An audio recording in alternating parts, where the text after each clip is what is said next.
स्वप्न ही जाते हैं, सत्य तो जा नहीं सकता। तो अभी जैसे धन से धनी होने का, ऐसे तन से जीने का, शरीर से जीने का एक स्वप्न है। यदि तुम जीवित हो कि शरीर के कारण जीवित हो, अभी भी सोच लो, तुम जीवित हो या शरीर जीवित हो? शरीर के कारण तुम जीवित लग रहे हो कि तुम जीवित हो? और यदि तुम जीवित हो तो मर कैसे जाओगे? तो जैसे धन से धनी वाले खतरे में हैं, ऐसे तन से जीवित रहने वाले मरेंगे। यदि आप जीवित हो, बल्कि शरीर को तुम जीवित किए हो, तुम तो जीवित हो ही, तुम तो चेतन हो ही, इंद्रियों को चेतन किए हुए हो। अभी अभी शिवपुरी में थोड़ी देर सत्संग किया कि कभी आप ध्यान करो अपनी आंखों पर। उनको उदाहरण दिया इस तरह, ऐसे कल्पना करता रहता हूं, जैसे मान लो ये आंख है, लो अभी नहीं थी, अब आंख है।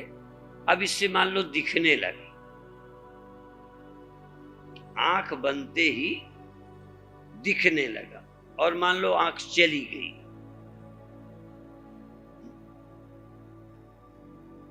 तो दिखना बंद हो।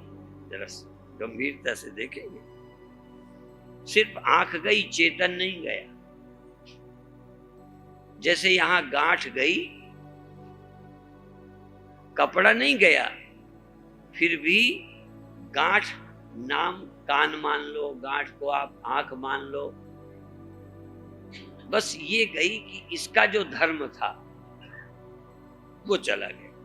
तो आंख गई तो आंख का धर्म क्या था? देखना। बिना आंख के दिखता नहीं था। पर एक बात और बता दें, चेतन नहीं होता तो आंख को नहीं दिखता। असल में तो चेतन से ही दिखता था, पर चेतन भी बिना आंख के नहीं देख सकता। ये कपड़ा बिना गांठ बने मान लो नहीं सुनता, नहीं देखता, तो ये गांठ गई कि इसका सुनना गया, देखना गया, फिर भी कपड़ा तो ऐसे। यदि आंख गई तो चेतन नहीं गया। अचेतन ही आंख है। आंख बना कौन? गांठ कौन बना? कपड़ा। ऐसे ही चेतन ही आंख बना। स्वप्न में आंख कौन बनता है? स्वप्न में देह कौन बनता है? स्वप्न में संसार कौन बनता है? कहां से मैटीरियल लाता है और देखता है? हाथ होते हैं, ये पंचभूतों के हाथ होते हैं, जिससे बच्चे को खिलाते हो, बच्चे को गोद लेते हो, प्यार देते हो। वो हाथ किससे बने होते? ये आंखें भी देखने के कारण। वैज्ञानिक कहते एक अमीबा नाम का कीड़ा पैदा हुआ, जो जो इच्छाएं होती गई वो वैसे ही वैसा होता गया, और वो ऊंट बन गया, चलने लगा, पैर बन निकल आए। आपको भी जो जरूरत होती है वो बन जाता है। आप देखने के लिए आंख बने हो, सुनने के लिए कान बने हो। तुम देखने की इच्छा छोड़ दो, थोड़ी देर के बाद देखना खो जाएगा, पर चेतन रहोगे। सुनना खो जाएगा, चेतन रहोगे। जानना खो जाएगा, चेतन रहोगे। क्योंकि जानना बुद्धि के कारण है। चेतन और बुद्धि। चेतन में बुद्धि आई, जानना शुरू, जागृत अवस्था आ गई, जानना शुरू। लेकिन बुद्धि चली जाए, विचार समाप्त हो जाए, समझने की इच्छा छोड़ दो, तभी चेतन रहो।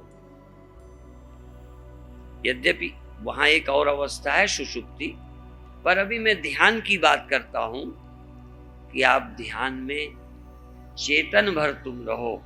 देखने की इच्छा छोड़ दो, सुनने की इच्छा छोड़ दो, करने की इच्छा छोड़ दो, पाने की इच्छा छोड़ दो, समझने की इच्छा छोड़ दो। सिर्फ तुम चेतन हो, बस। तुम्हें सुनने की कोई जरूरत। चूंकि सुनने की जरूरत रही है तो तुम छोड़ते नहीं हो। सुनने की जरूरत रही है इसलिए थोड़ी देर भी तुम्हारा दिल मानता नहीं है, करने की आदत पड़ी है। और यही आदत तुमको बार बार आंख में ले आती है, शरीर में ले आती है, मन में ले आती है, और जन्म में ले आती है, और जन्म में ले आती है तो मौत में ले जाती है। जरा सा थोड़ा लौटो कि तुम कौन हो। धीरे धीरे तुम रह जाओ, देखना खो जाए, सुनना खो जाए, ना खो जाए तो सुनने देखने की जरूरत तो थोड़ी देर को छूट जाए। मान लो ये गांठ बन करके कपड़ा देखता है, मान लो देखता है, तो देखने की इच्छा छोड़ दे, गांठ रहे या न रहे, बनी रहे। जैसे आंख बंद कर ली, आंख खत्म तो नहीं हुई, पर बंद करने का मतलब देखने की, बोलो, इच्छा नहीं। बस आंख बंद मत करना, केवल देखने की इच्छा छोड़ दो। इसलिए आवृत्य चक्षु अमृतत्व इच्छन। यदि अमृत की इच्छा रखना है तो आंखें बंद करो। बंद का मतलब देखने की इच्छा छोड़ दो। यदि आप ब्रह्म होना चाहते हो तो कर्म द्वारा सुख पाने की इच्छा छोड़ दो। हाथ पैर मत कटाओ, पर करके मिल जाएगा ये इच्छा छोड़ दो। शरीर को, पैरों को, हाथों को आराम दो। ज्ञानेंद्रियों को भी, कर्मेंद्रियों को भी आराम दो। और इतना ही नहीं, तुम स्त्री हो और पुरुष हो ये सोचना छोड़ दो। सोचना छोड़ दोगे तो आत्मा नहीं होगी ना, बोलो भी। जो स्त्री सोच रहा है, क्योंकि आत्मा स्त्री या पुरुष नहीं होती, इतना तो पक्का है। शरीर होता है स्त्री पुरुष या आत्मा, लेकिन स्त्री शरीर की आत्मा भी स्त्री हो गई। क्या कमाल है। पुरुष शरीर की आत्मा पुरुष हो गई। वो उसी तरह सोचने लगी। स्त्री को लगने लगा जैसे पुरुष में सुख है, और पुरुष को लगने लगा स्त्री में सुख। दोनों मूर्ख, एक की ओर से गलती नहीं है। यदि स्त्री में सुख है तो स्त्री अपने में सुखी होती। अब पुरुष में यदि सुख है तो पुरुष सुखी क्यों नहीं है? वो क्यों स्त्री को तलाश रहा है? इसका मतलब कि आत्मा स्त्री या पुरुष बन गई। तो शरीर अभी मत छोड़ो, स्त्री और पुरुष का बना रहने दो। तुम स्वप्नों में थोड़ी देर जाते हो तो वहां भी क्या बनते हो? फिर वही स्त्री पुरुष। तो इसका मतलब तुम अपनी बुद्धि में भी स्त्री पुरुष बन गए हो। शरीर में ही नहीं हो, विचारों में, स्वप्नों में भी तुम स्त्री पुरुष बन गए हो। हम चाहते हैं कि तुम स्त्री और पुरुष होने का स्वप्न छोड़ दो, शरीर मत छोड़ो। और स्वप्न छोड़ने का मतलब विचार छोड़ दो। विचार स्वप्न है।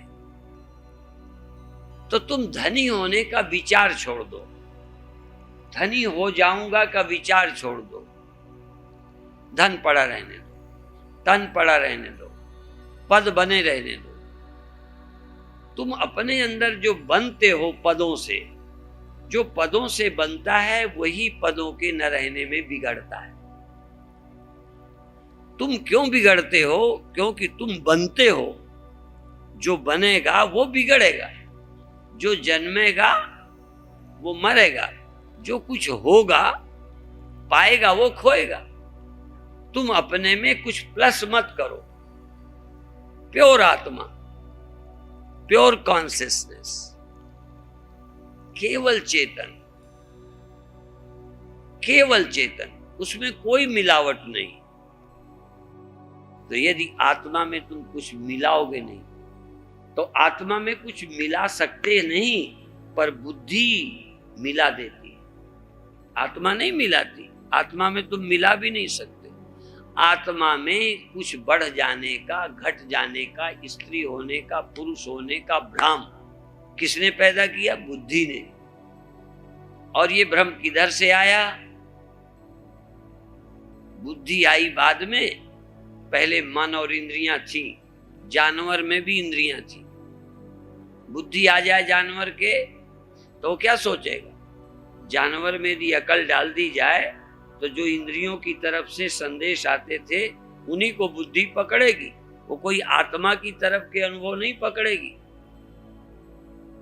हम सब लोग इंद्रियों के द्वारा जो जानकारियां पहुंचती हैं वही बुद्धि अपने में स्वीकार करके आत्मा में आरोपित कर देती है कि हम धनी हो गए, स्त्री हो गए, पुरुष हो गए, गरीब हो गए, बड़े हो गए। जो हम हैं उसे खोजा ही नहीं।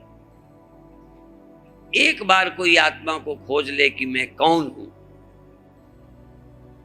कठिन काम है, क्योंकि हम सब स्वप्नों में जीते। मोह निशा सब सो अनिहारा, गोस्वामी जी ने तो समेट दिया। मोह निशा सब सो अनिहारा, मोह निशा सब सो अनिहारा, देखें स्वप्न अनेक प्रकार, कोई कुछ कोई कुछ कोई कुछ स्वप्न देख। यही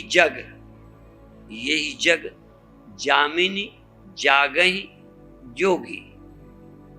योगी लोग जागते हैं, वो कुछ नहीं होते, वो कुछ बनते ही नहीं, कुछ बिगड़ते ही नहीं, वो अपने में जागते हैं। योगी जो हैं वह रियलाइज करते हैं योगी, इसलिए कुछ भी नहीं होते, वो ज्यों के त्यों रहते हैं।